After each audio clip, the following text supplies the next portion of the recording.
Good morning.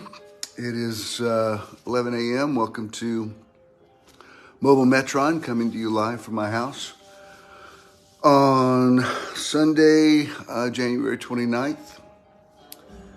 Let's see if we got any viewers on here this morning. I see some eyeballs coming up. So good morning to you. Bonjour, willkommen, welcome. Hey, Constance. Aloha, namaste, assalamu alaikum. Hey, y'all. Hey, Leslie. Welcome, welcome. Avery, hello, hello. And hope everybody's having a good weekend. We were looking at our memories today. 9 years ago today was when that crazy snowstorm came in that, hey, Sonia, that caused gridlock everywhere. And I was telling him, I don't remember it snowing for the last several years. Hey, Rhonda. Hello, hello. Mr. Ken is here. Good morning to you. Hey, Mr. Wynn.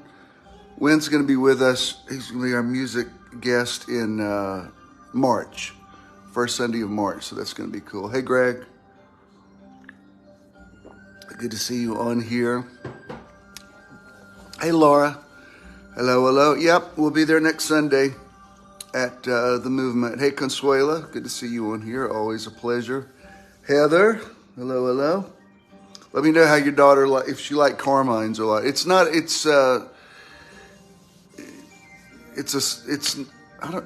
authentic, but that's I've been to some Italian places down in Little Italy, but that's actually my favorite. Oh, were you really, Rhonda? Wow, that's terrible. Yeah, that was crazy. Hey, Tamara, that was a crazy time. I know Debbie was stranded and had to, somehow she got out and walked and found a room somewhere, but it was really scary there for a while. Hello, Sarah in Wisconsin. Good morning, good morning. Hey, Donna. Hello, hello. Beej. BJ, why can I never just say your name? I always have to declare it. Beej. Hey, Henry. Good to see you on here. You're going to get saved. Well, it's about time, Henry. Lord knows we've had you on the prayer chain long enough. We can let my intercessors get some rest now. Henry's finally going to get saved today. Congratulations on all your guests on your show, Henry. That's cool. Mr. Elwood. It's always going to be a good day when Elwood's on here. Colonel Rogers, hello, hello. Hey, Pastor Danny, good to see you on here. Oh, you did it this morning, Laura? Wow, cool. One year I ran the Peachtree and came and did it's back when we were in the grocery store. And I couldn't make it to the 9 o'clock service, but I made it to the 11 o'clock, and my endorphins kicked in so much. It's about damn time. Henriette's tired of praying for you. Hey, Michelle. Anyway, I was like, let me turn this off. I was like a tent revival preacher. I had so much energy. Now, after it was over with, I virtually fell into a coma. But I mean, I never preached. I was like running back and forth preaching, and I had a prayer line, and people falling into the power. The people who like all that kind of stuff was like, we wish you were like this every week. And I said, well, I'd have to go run a 10K every Sunday morning to have this. But anyway, congratulations on your race, Laura. That's awesome. Hey, Galen. Yeah, it's a funny thing. Oh, thank you, Henry. Wow, offerings are already coming in. This is a good sign. Hey, Miss Leona, you and Ernie. Good to see you on here. Oh, Leona, Jared told me he ran into y'all the other day. He was talking about how sweet you are. He was describing you, and I said, oh, it's Ernie and Leona. Yeah, I knew. I said, are they kind of like angels, and you were in Snellville? And he said, yeah, so that's them. Hey, Paul. Hey, Valerie, good to see you on here. I know. I don't know if that was before you or Joe started going there, Leslie, but that was a funny day. Hey, Jeffrey. Hey, Stephanie. Good morning to everybody. Man, I don't know when I'm ever going to run the Peachtree again. The pandemic just put everything in such a weird. We haven't been able to get back in the zone since then, and unless something changes, they had a shift at Ken's work, so it's worked out. I think he's got Easter. I think he's going to be free on Easter, but all the other holidays this year, he's going to be on call. So I'm assuming, does that mean July 4th too? He didn't know I'm yelling at him. Anyway, hey Pam. Yeah, it's a good crowd this morning. I actually, Yes. Okay. July 4th too. All right. Well, I'll see you next year on all the holidays. Yes, it is a nice crowd, Pam, which is good because I nearly sat this one out this morning, but I'm here anyway, regardless, and so it's all good. Pam said, "Hey, the Metron Marathon." Okay, it's fun. Hey, Dr. A, how you doing? Good to see you on here. Let me give you some announcements. Next Sunday, we're usually in the theater first Sundays of the month. Next Sunday will be, however, at the Movement Church in Conyers. That's my son Judah. Most of y'all know that already, but in case you don't know, my son Judah pastors a church there. I went out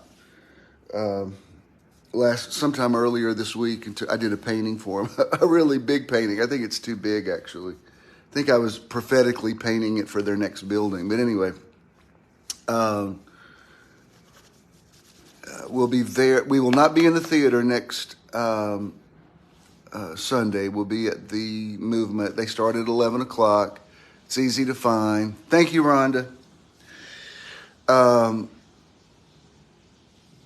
That's February 5th. It's their, they've already been meeting in there, but it's sort of their official opening Sunday. Yes, I know. I remember, Leslie. And I appreciate it. It was right on time, as a matter of fact, Leslie. But so next Sunday, don't go to the theater. Hey, Alethea, go to the Movement. It's right there on I-20. Easy to find. And he's supposed to have not his sign up, but I know he's looking for letters to put on the mansard out there. So the letters are supposed to be up there by Sunday. We'll just be in agreement that they'll be able to get that done. When you're putting a building together, it's like everything is ka-ching, ka-ching, ka-ching, ka-ching. But anyway, they'll get it. And then first Sunday of March, which is March 5th, we'll be back in the theater. As I said, Win Sky will be there. We love Win. He used to lead worship for us back at Church of the Now Midtown, and he's awesome. And then first Sunday of April, we'll be in the theater. I believe that's April 2nd. Another one of my sons, Jared, will be with us. We're going to do hey, Eliku. We'll be doing a In the Now with Jim Swilley conversation. He's 2 years into his sobriety and is now conducting his own AA meeting and has some very interesting insights about how the whole recovery system and the 12-step program, so much of it is in sync with the things that I teach. And so assuming his band's supposed to be doing a gig in Vietnam and in Laos, so assuming they're back from Vietnam,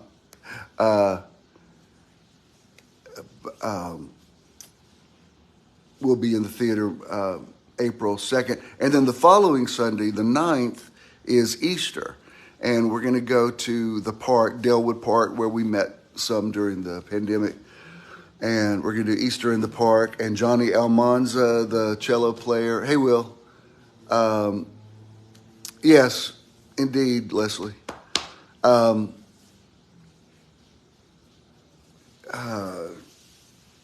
Johnny Almanza will be with us in the park with his cello for Easter, so that's going to be really beautiful. And then at the end of the month, The 29th and 30th of April, we'll be having meditation weekend number 18. Many of you have already scheduled your rooms for that. If you want to go, scroll up to my cover photo and the information is up there. The one we had last weekend, number 17 in Helen, Georgia, was just, could not have been better. And I'm expecting, of course, this will be the 5th time we've done one in St. Simon's, and all the ones in St. Simon's have just been, there's something about the synergy of Metron and the vibe that's in St. Simon's. Jekyll too, but there's something special about St. Simon's that's just, it's just off the chart. That's where we saw that, had that big double rainbow that time, and who knows what will happen this time, okay? Let's do some affirmations. Well, who says you can't be there? Who's saying you can't be? Just, you've been there before, Pam. It's going to be good.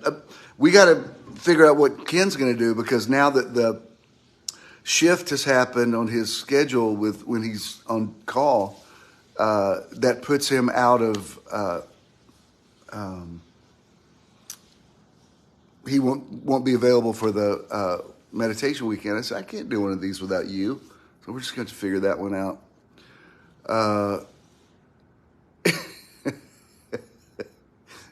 Your slow motion. Hey, Ed, what happens in St. Simon stays in St. Simon's. Hey, Melissa. All right, let's do some affirmations. I point to me, I say it. Point to you, you say, oh, it's 11:11. Okay, good, cool. Oh, is that the situation? All right, well, we'll just believe that's going to come into order for everybody that can be there. All right. I am blessed. I am a blessing. I am. I say it and you say it. Highest affirmation. We always ascend up to the I am. You know, I'm going to turn some music back on while we do these. Since I was listening to sort of meditation type music.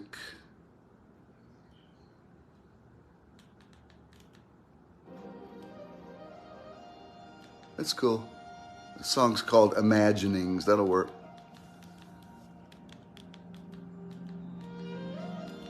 All right. I am healed. I am health. I am. I am well. I am wellness. I am. I am free. That's a trip. I just looked at this music choice thing. They just showed a picture of the bridge going from St. Simon's to Jekyll. Very, very interesting synchronicity right there. All right. I am whole. I am wholeness. I am. I am free. I am freedom. I am. I am strong. I am strength. I am. Now let's do some breathing. We're going to go in through the nose, hold it, and then out through the mouth. Y'all know how to do this. Inhale. Hold. Exhale. Inhale. Exhale. Inhale. Exhale. In. Out. Give me a couple more. Inhale. Exhale. Inhale. Exhale. Beautiful. Love connecting the affirmations with the breathing. Speaking of this atmosphere, and I say, let there be light.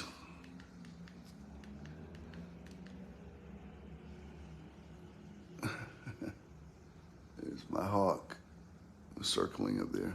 That's cool. All right, cool. Looks like, boy, he's just circling. I don't know why he's circling here in the city like that.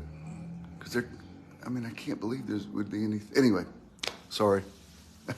You're in my house, so I forget I'm on the World Wide Web. Anyway, there's a scripture in Proverbs. I refer to it a lot. It's Proverbs chapter 4, verse 23. And yeah, I guess so, Leslie. Wasn't that cool, Leslie? That thing I sent you this week of the, it looked like a guy was not parasailing, but maybe hang gliding, and the hawk came and landed. It was a hawk or an eagle. It looked like a hawk to me. Landed right on the perch there. That was so cool. I don't like heights, but that was beautiful. Inspirational. Anyway, Proverbs chapter 4, verse 23, usually we quote it out of the King James Version, which says,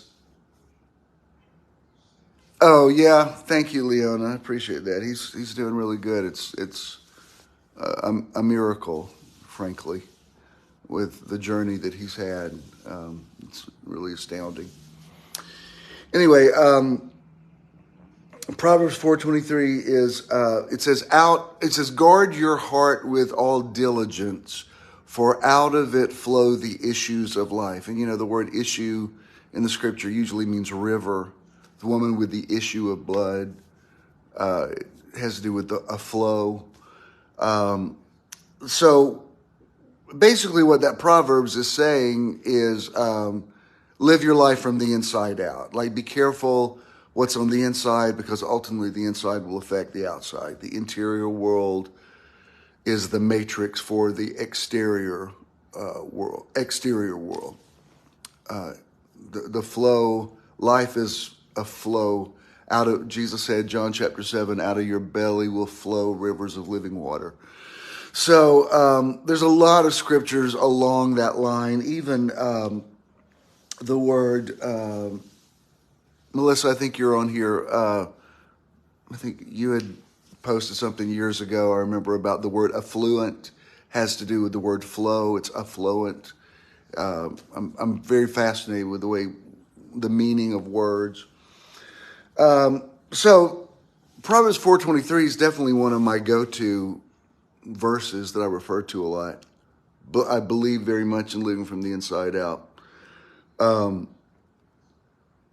But I was reading it today. I was reading some other translations, and this really caught my attention. There's a couple of translations that say it this way. One of them is actually a children's translation. But there's another translation.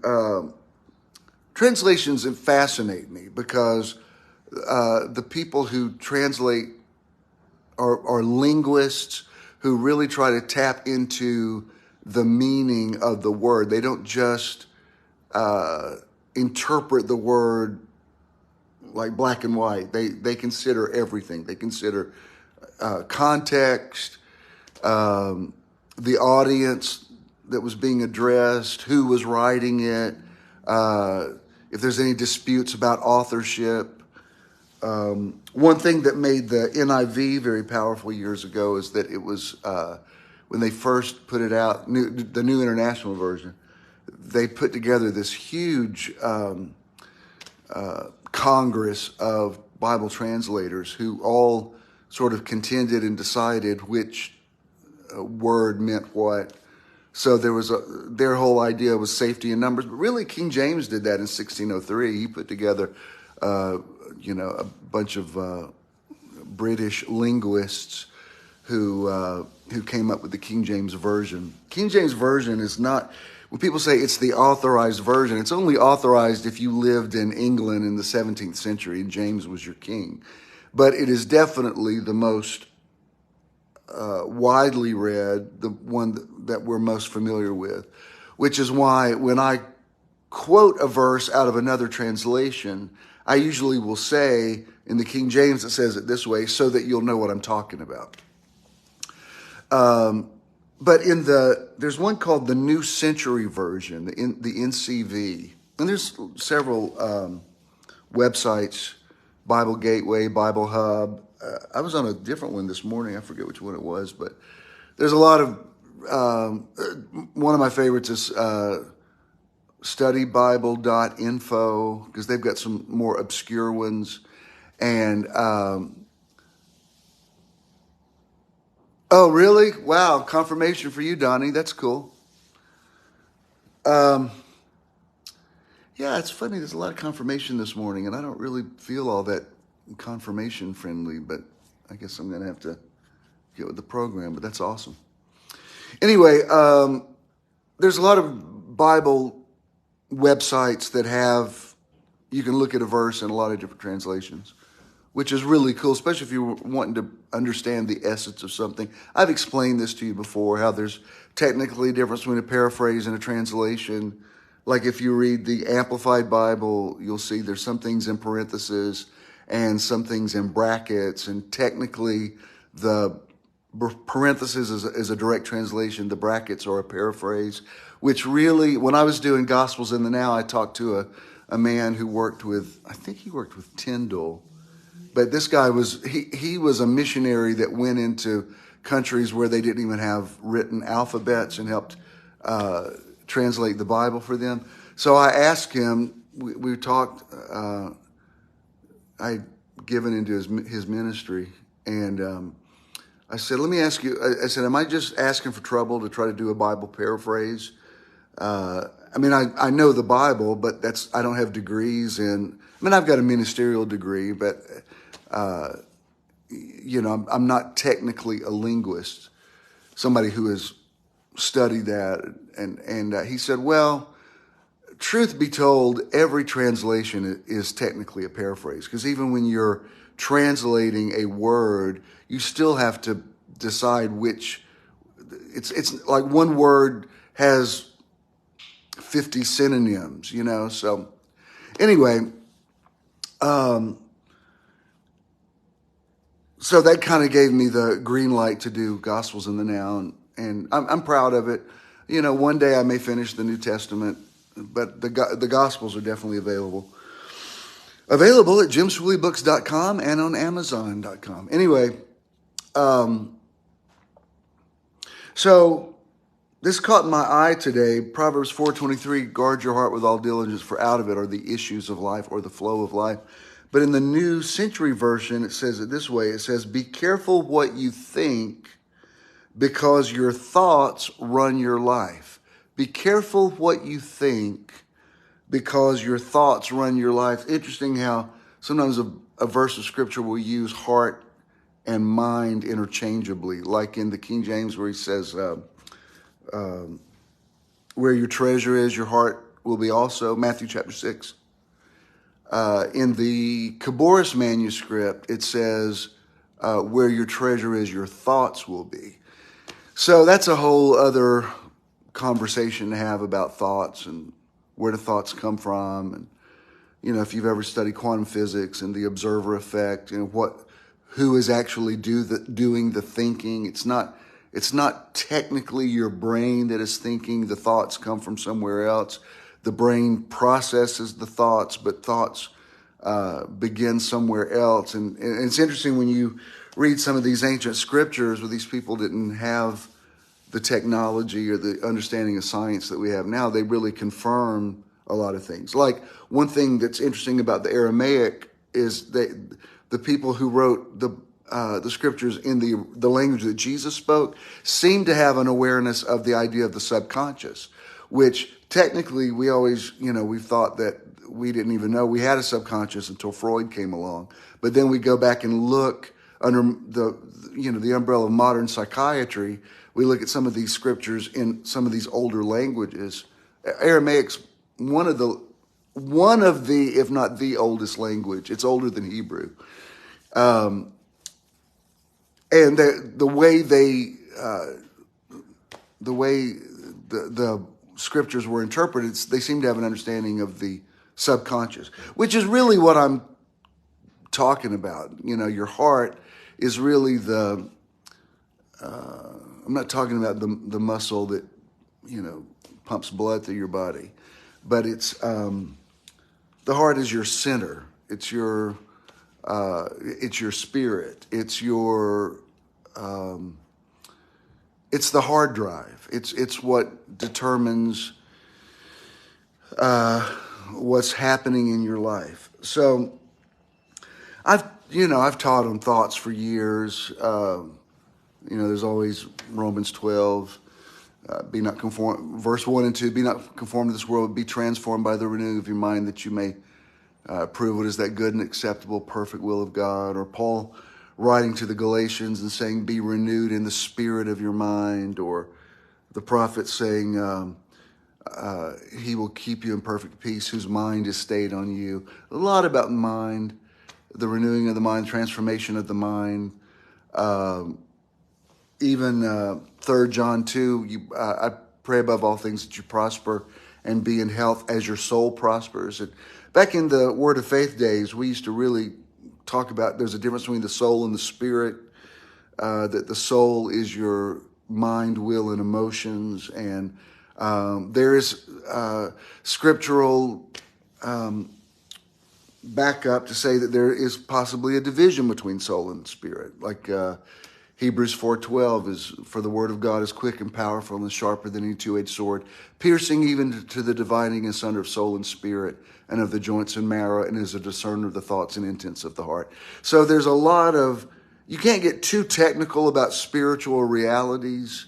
When you start trying to over intellectualize them, you tap into a different system. Spiritual things have to be discerned spiritually. They can't be discerned intellectually. But even what was it? 1 Thessalonians 5:23 says, "I pray that your whole spirit, soul, and body be preserved blameless unto the coming of the Lord." So there seems to be some New Testament indication that soul and spirit may be two different things. And the way we used to teach it back in the day is that the Word of God divides your mind from your heart so that you can move from your heart. Sometimes your thoughts get in the way, and your heart knows the truth. And I have a tendency to still teach that way. I mean, I write a lot in my meditations about your internal GPS system and the power of intuition and learning to trust your gut, trust your instinct, what we have used to call walking in the Spirit. Really, that's what they call in Star Wars, what they talked about, the Force, and like disconnecting from your thoughts and trusting the Force. All of that, I can make a case and have made a case. I did a whole series at Metron, May the Force Be With You, and that's what we're talking about. So, all those things are good to be reminded of. It's important to remind yourself of, in Hebrews, he says, we need to give the more earnest heed to the things which we have learned, lest by any means we let them slip. So faith comes by hearing. Romans 10:17. Faith comes by hearing, not having heard, but hearing, and hearing by the word of God. Whatever you hear on a regular basis, you will believe. The reason this country is, short of a miracle, is on the verge of a civil war is because different groups of people are hearing completely different versions of reality. And it's 24 hours news cycles. Not everybody that calls himself news is actually news, but whether that's an argument for another day. But the point is, whatever you listen to on a regular basis, ultimately you're going to believe. Which is why you have to really be careful what you say, because you hear you more than you hear anybody else. Which brings me to really what I want to talk about today. One reason I considered not even doing this today is I have a situation that I'm processing and working through. And one of the strengths of my ministry is that I'm very transparent. You know, whatever's happening in my life comes out in my ministry. It always has. When my kids were growing up, if they did something, I don't know, precocious or funny, or sometimes they would say, "Dad, please don't let this end up in one of your sermons." And I would be like, "Look, you live in my house. I'm paying for everything. I'm preaching sometimes 16 times a week. Anything's fair game. I'm always looking for content. So if you're going to live in my house, you just need to know that comes with the territory. You know, I'll try not to traumatize you, but you know, you work it out in therapy later. But if it makes a good point, I'm probably going to use it." And Ken has learned that that he gets in a lot of my sermons. Oh, he tickled me yesterday because I love his, he's sitting right here, he's hearing me. I love his colloquialisms that, you know, they're just classic vintage Southern. And he used one yesterday that I'd never heard him use before in all these years. He's talking about this app that he's going on where people were, it was a hub where people could complain about a particular community. And there was something that everybody didn't like, and he said, "Man, they were giving them down in the country." I said, "Wait, what did you say?" He said, "They were giving them down in the country." I said, What does that mean? Does that mean like they were giving them hell?" He said, "Yeah." I said, "Well, I thought I'd heard all of your stuff, but they give it. So now you know. You take it straight from the Southern gentleman's mouth. When somebody's giving you a hard time, like they were giving me down in the country. I never even heard he says a lot of things my grandmother used to say. I hadn't even heard that one. So there's still more Southernisms I am yet to learn. Anyway, I wasn't going to even share this because I don't like to energize certain things, and yes, they are Ken Marshallisms. And some of them are absolutely, like years ago, he said something about a couple that was breaking up, and he said they just didn't jihad anymore. And I said, "What does that mean?" And I looked it up, and it actually is an agricultural term, like in nautical, where they have different words for right and left. With when you're using a mule or whatever you use to plow, the G and the haw are like right and left. They're two different directions. So when somebody doesn't jihad, it's like Amos 3:3. How can two walk together unless they be agreed? But anyway, I'm stalling because I'm still circling the airport on this one. Let me just say it, because if I don't tell you what's going on, it's going to affect my ability to speak. So I just need to tell you. And once I get it out there, it won't be such a big deal. And I don't want to make it a big deal. But anyway, so a few weeks ago, I had a annual physical, and he told me there's a couple of things he said, "I want you to do," he said, "You're overdue for a colonoscopy, and I want you to go get they didn't use the term echocardiogram. It's an imaging thing. It's like you go to this imaging center. It's like an MRI specifically for your heart." And so I did that last week. Friday, before we drove up to Meditation Weekend, I did the heart thing. I didn't get the results back. When we got back, I had to start my prep for the colonoscopy. I did that Tuesday, and that was fine. There was no issues with that. But Thursday of this week, the nurse, I don't want to throw her under the bus. You know, I'm sure some of you are in the medical profession and you deal with a lot of stuff. It's just that she was clearly calling me on her lunch hour, and what she was telling me was with a mouthful of food as she's chewing, and very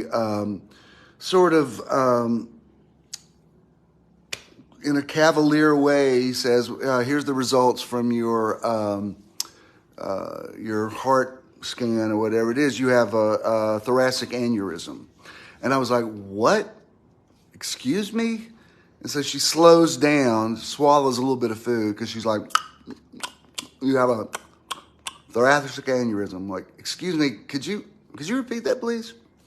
And so by the fourth time she says it, she's slowing, over-pronouncing thoracic aneurysm. I said, ma'am, I understand the words you're saying. I'm trying to ask, what exactly does that mean? That's kind of a surprise. And, I've done lots of funerals for people who had aneurysm. So I'm trying not to freak out, but could you give me a little more detail? And she said, well, the doctor's real busy, but he'll call you later. As of yet, he still has not found the time to call me. So I know better than to self-diagnose with Google, but I just did not know the term. So I'm Googling it. And you know how when you're Googling certain articles, I'm sorry, I'm laughing. It's a automatic response I have when something is potentially terrifying. You're reading some articles and you're expecting the articles to be like, nothing to worry about. Not so. Everything I was reading, it was like every phrase had instant death, instant death, instant death. They just kept, like everyone, like sudden death, instant death, like just I'm scrolling down and it's sudden death, sudden death, sudden death. Like there's no prep for it. There's no symptoms. It's just it pops and you drop. And I said, well then, okay, that's a lot to process. So I have a friend who's a recently retired doctor. And so I called him and I said, the nurse, she had a mouthful of food, but apparently she was trying to tell me I have a thoracic aneurysm. Do I need to be concerned about that? And he said, well, how big is it? I said, she didn't say a size. And he was telling me the dimensions, if they stay at this size, you're okay. When they get to a certain size, it's definitely life-threatening. And so he was telling me that his partner has one. And I said, well, what's he doing? He said, well, he's having open heart surgery next month. Okay, I'm hearing a lot of terms that were not on my radar screen 30 minutes ago.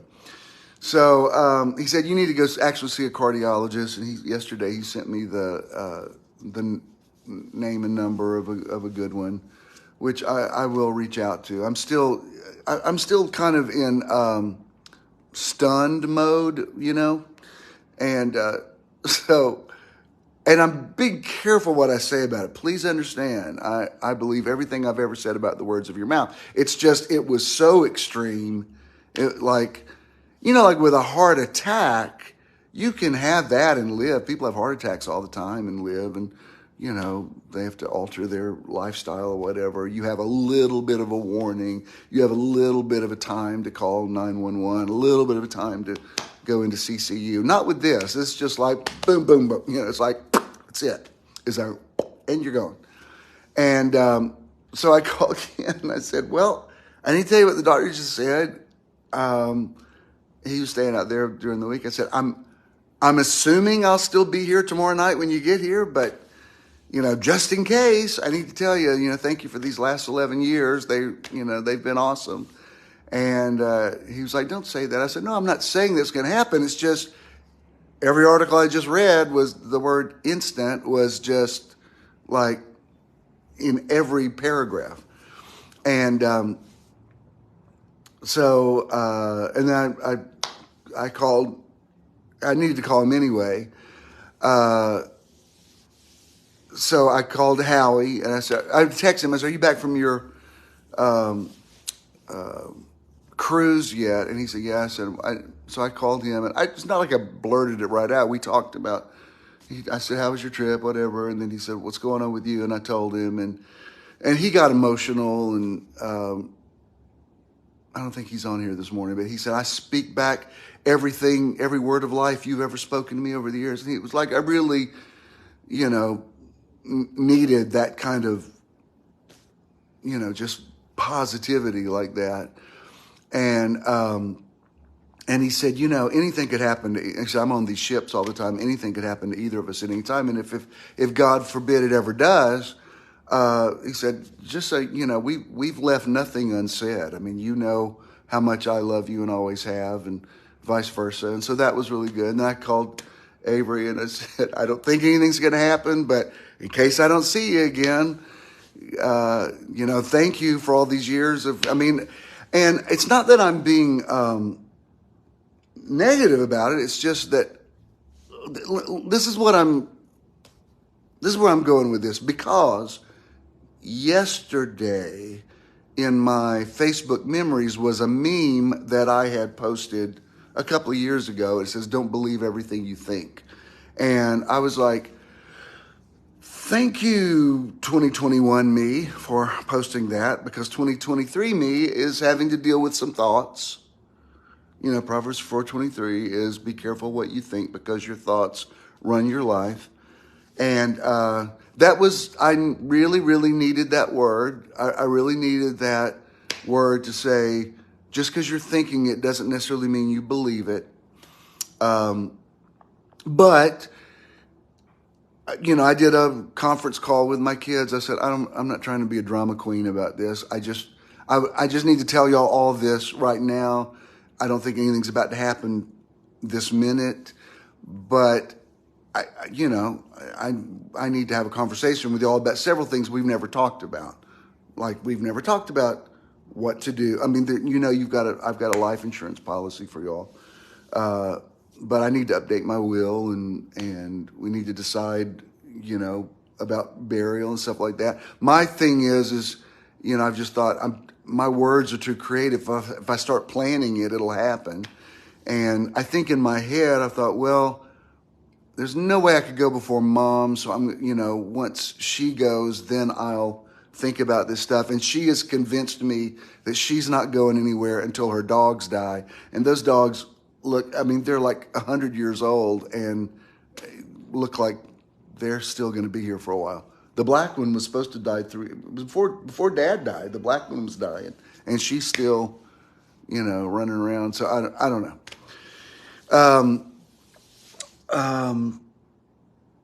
But what I told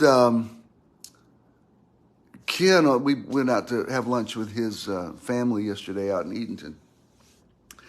And because I've made several jokes, when he said, I don't think I'm going to be at the meditation weekend. I said, well, neither of us may be. I mean, I know I shouldn't be joking like that. It's just, I need to stop, and I will. Just allow me a minute to process it in the way my brain does. But what I told him, I said, this is what's concerning me about my own thoughts and my own words. I have said so many times in the last 3 years, I do not want to have a long, lingering, like I've said to my kids more times than I can count, I do not want y'all to go through with me what I went through with Dad. That was horrible. It was those last 5 years, especially that last year, was unimaginably hard. I don't want y'all to go through that. Ken took care of his mom. She had Alzheimer's for 6 years. It was a complete 6 years he devoted to taking care of her, which he has no regrets for. But my mom's had Parkinson's for 8 years. And, I've said so many times, I don't want to have some long, drawn-out thing. I'm thinking, my God, have I spoken some instantaneous exit out of here because I've said so much? Like, no, I don't want to go through that. I don't want to go through months of chemotherapy. The upside to a slow going away is you got time to make some decisions and talk to people and have some closure. And, when you've got something like this, it's just like, whatever you're going to say, you better say it now. And that's not necessarily a bad thing. I don't know that I want to lose that sense of immediacy, because none of us has, forever in this dimension. But I did think, man, my words are so freaking powerful. I hope I haven't, expedited my exit out of here because I've said so much. I'm like, well, maybe let me retract that. Maybe that's something that's like a little slower. Could we slow it down just a little bit? And of course, Christina's texting me saying you need to be walking every day, which I've been doing the treadmill. But it's like, I don't know that this is a kind of thing that This isn't like other heart stuff. It's not like saying you have a blocked artery or something. There's something you can do. It's like, well, this is just like, well, keep an eye on it and believe for the best. I mean, there's some things you can do that will just help your health overall, but this is just like, got a time bomb in you, and so the reason I'm sharing it today is because there's no way I can't. Here's my problem. I've told too much truth. You do better in the ministry when you don't tell the truth. You have bigger churches, you get bigger gigs. When you tell the truth, you create a whole other thing, and you can't tell a little bit of the truth. I mean, you have to tell all of it. So this is what I'm going through, and I'm not even in fear about it. It's just really affected my paradigm on everything.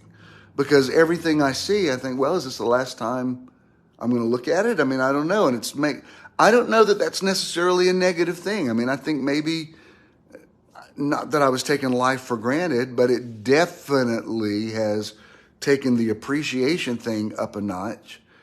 Like everything I experience, like, well, will this be the last time I experience this? And if it is, then I need to, really enjoy the heck up, I mean, I thought, well, I better carpe the heck out of that diem, because I'm not sure how many diems I got left. And, the positive thing is it's not like she said, you need to get in here right now. I mean, she said, like, right now, it's nothing to worry about. He says, we'll keep an eye on it, So, yes, of course, that's positive. That they didn't just, rush me right in for some procedure. But it is also something that is there. And thank you, Ed. It is something that you're there. And it's easy for people to say, don't worry about it. Well, okay, I'm not sure, if you have all the information I have, but I can't just pretend like that's not a reality. So, what's that got to do with me teaching today? Well, when I read that day before yesterday, don't believe everything you think, that was a real word for me, because thoughts are things. I remember years ago, that there's a quote, Gandhi said it in one way, but several people are credited with this quote, and thank you, Pam. It's the thing: thoughts become things. No, thoughts become words. Words become deeds. Deeds become habits. Habits become character. Character becomes destiny. I mean, I've used it in at least a couple of my books, I think. And it's true. I remember years ago. That's right, Galen. Carpe the hell out of it. Anyway, I went to this megachurch pastor has gone on to the other side now, but I remember going to a seminar of pastors at his church. I remember paying $1,500 to go. And the pastor of the church who has passed on, he was not the teacher of this. He brought in a well-respected teacher who I know. But he got up and he said, thoughts become words, words become... He said that whole thing. Well, like, none of these pastors had ever heard that. They were like, wait, what? They're all writing it down? Wait a minute, thoughts become... It's like they couldn't believe it. Like they were like slain in the spirit. They never heard anything like it. And I'm like, that's a really famous quote. I mean, it's in 2 of my books that you could have bought. If you're this excited about it, I could have saved you $1,500. My book's on sale right now for $15. You could have heard the exact same thing. Furthermore, you can Google it. It's all over something called the internet. I don't know if you've heard of it. But anyway, they clearly had never, for them, it was worth every penny to hear thoughts become words, words become deeds, deeds become habits, habits become character, character becomes destiny. I thought, wow, I need to get in a different line of work. You know, you could get paid big bucks for saying this to the right audience. I think I'm selling my books too cheap. But the point is, your thoughts are things. Absolutely. The universe does respond to what you're thinking. Am I going to have to get my head together on this? Of course I am. Have I got to stop joking about it? Yes, absolutely. Do I need to get positive and speak to my body? Yeah, but I'm also unspeaking some things. I'm like, hey, body, I know I said I didn't want a long, drawn out, death, but I didn't mean something quite this instantaneous. You know, like I don't want to be on the MARTA train. And, like now I'm aware, like what I look like every time I leave, because I think, well, if they found me, I got to make sure, I'm just being honest. You can regurgitate to me the things that I've taught, which I agree. I stand by everything I've taught. It's just that when you hear this, you think, oh, this is a real thing I'm going to have to process and figure out and deal with. And of course, if it's, don't remind me, Carl. I know people hear my stuff for free. That's good for y'all. But of course I'm going to have to get my second win with this, and I will. But I'd be lying if I said it wasn't. This is what I'm trying to do with it. I'm trying to turn it into something proactive to say, all right, I don't know that this is going to fix this, but you need to start exercising again and stop using your shoulder as an excuse. Because your shoulder is that you could still walk, you could still ride a bike, you could still swim. There's all kind of things. You've completely overreacted to this shoulder thing. So, of course I've got to, of course I need to lose some weight. Of course, all those things. So with that, agreed, Avery. I received that. I appreciate that. And good point. Your point is well taken.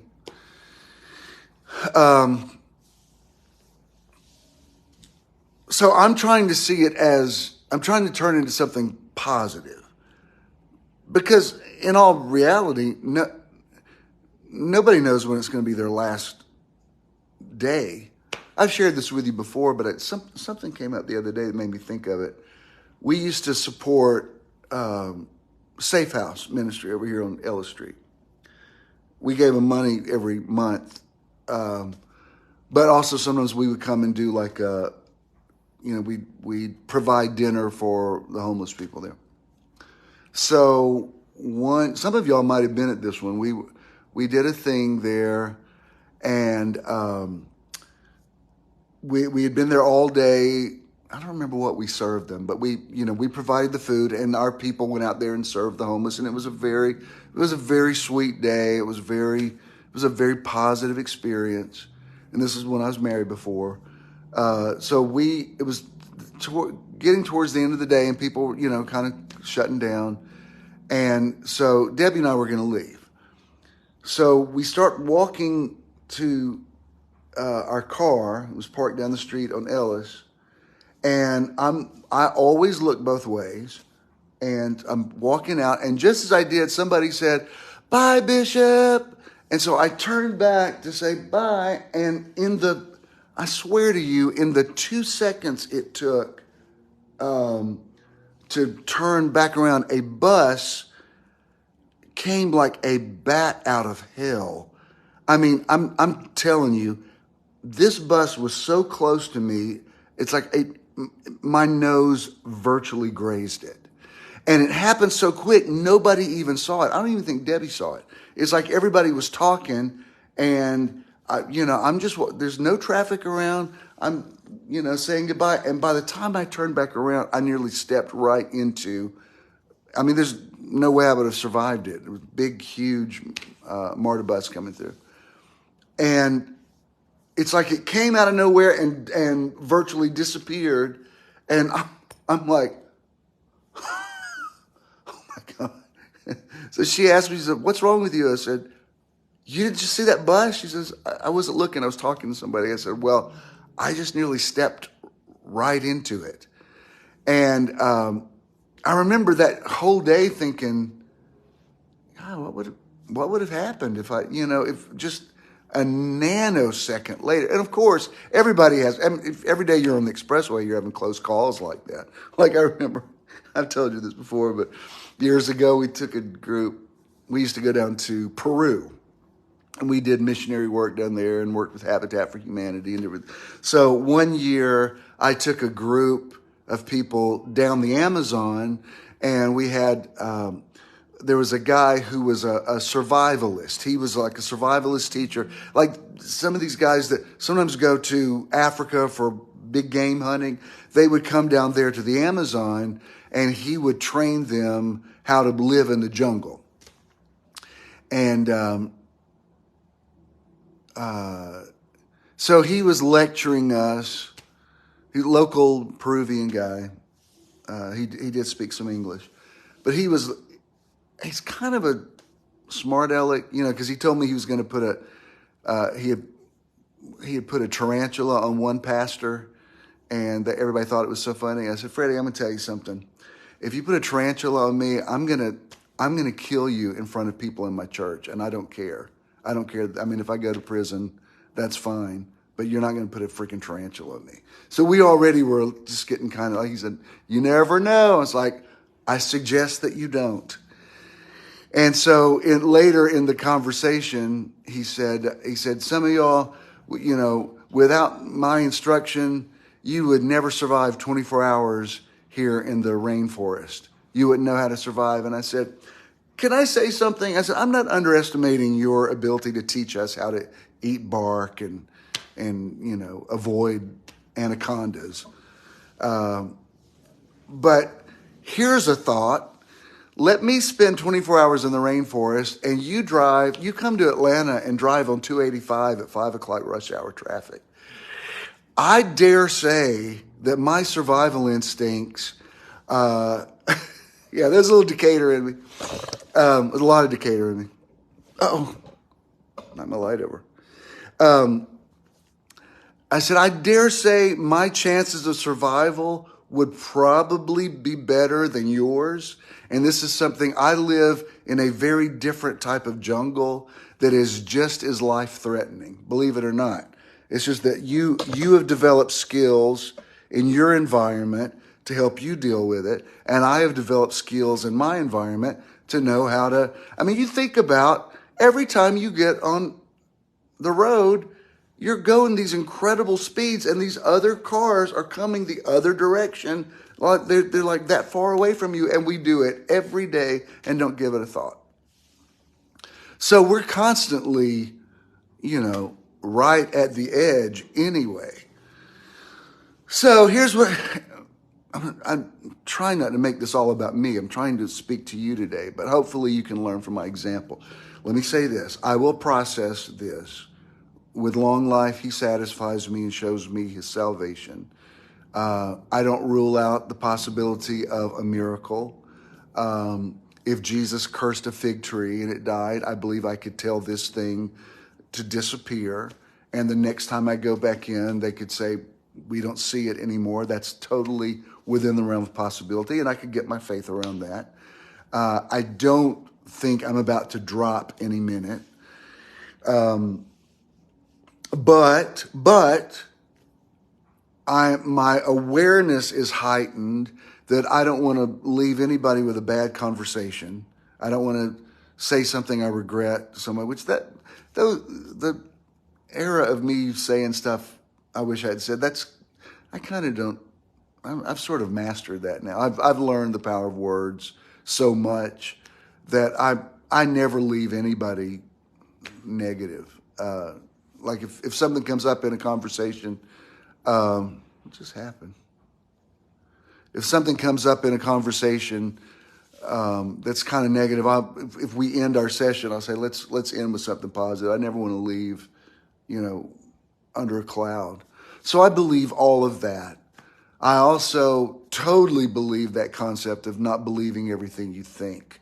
And if you have thoughts that are just very,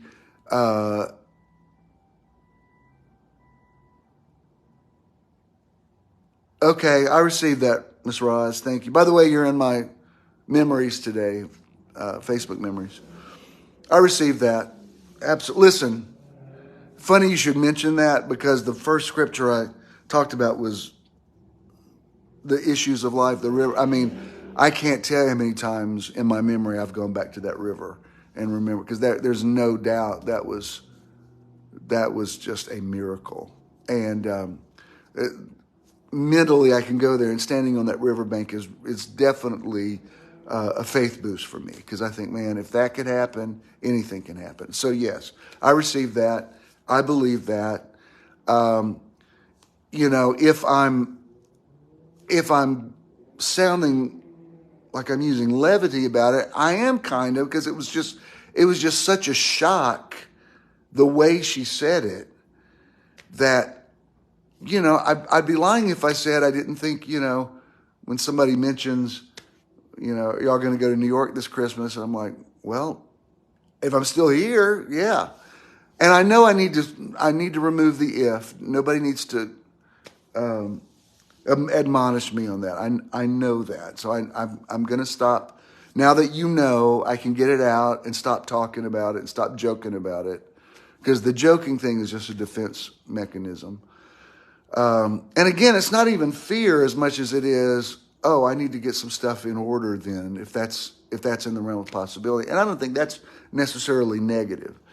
And as far as the feeling of immediacy of really making the most of every day, I don't think I want to lose that. I'm gonna turn this into a blessing to say, I'm not going to waste my time on BS. If you feel like you have limited time, it makes you use your time a little more wisely. I'm not going to,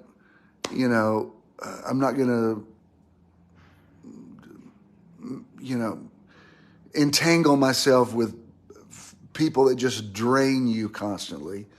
Life's too short for that. Because let me tell you something about the people that drain you. Once they get everything out of you, they just move on to the next person and start draining. You can't even, when you're in a relationship with somebody who's just sucking the life out of you, you can't even be flattered by it, because it's not you, it's them. They're going to go on to somebody else and, use them up. So, I'm going to be more protective of my time and use it wisely and enjoy every, every day. Whether I have, yes, exactly, Maria. Whether I've got, 50 more days or 5,000 more days or 50, I don't know, however long is reasonable. And I'm just, I'm going to watch what I think. Proverbs 4:23, the New Century Version, be careful what you think, because your thoughts run your life, and they do. But I'm not going to believe everything that I think, and neither should you, okay? So I fully believe I will be there next Sunday. For those of you that are coming, I did. When I took the painting out to Judah, I said, I'm just going to go and I'm going to bring it now. I'm believing I'm going to be here on the 5th, but I think I'm just going to go ahead and bring it now while I can. He didn't think that was funny. But anyway, remember, whatever, don't come to the theater next week, because we won't be there, okay? Thank you to those of you that still give to the ministry. I really appreciate it. We really need you to stay faithful. That we have, what you're seeing right here is not all that there is to the ministry. There's still, there's still a monthly outgo that has to be maintained. And people have to be paid, including me. So those of you that have kept up with that, thank you. If you haven't done that, you can go to bishandthenow.com. It's very easy. If you give to me, and put my Cash App on there, and I have all the apps. Those of you that want to send personally, and those of you that do periodically, thank you very much. I really appreciate it. Everything's good. I'm fine. I don't need to be bombarded with a whole bunch of medical advice. I'm going to talk to my doctor and the cardiologist this week. I'm sure I'm going to get a, plan of action that brings best case scenario. So, but I just felt like if I didn't tell you this was going on, I would never, I just couldn't teach anymore because I can't ignore the elephant in the room when I'm talking. So now that I've got that out of the way, I don't want to talk about it anymore. And I should be back on 11/11 tomorrow night. And all will be well. But if I don't see you again, and I'm not trying to be maudlin, but in case I don't see you again in person, thank you for those who have stuck with me all these years, and for your kind words and your gifts and your support, and just for loving me unconditionally, especially those of you that have stayed with me in this last tier of my journey. If I didn't tell you thank you, I'm telling you thank you now. If I didn't tell you I love you, I'm telling you I love you now. All right? And what's your thoughts? Don't believe everything you think. Hope to see you soon. Peace.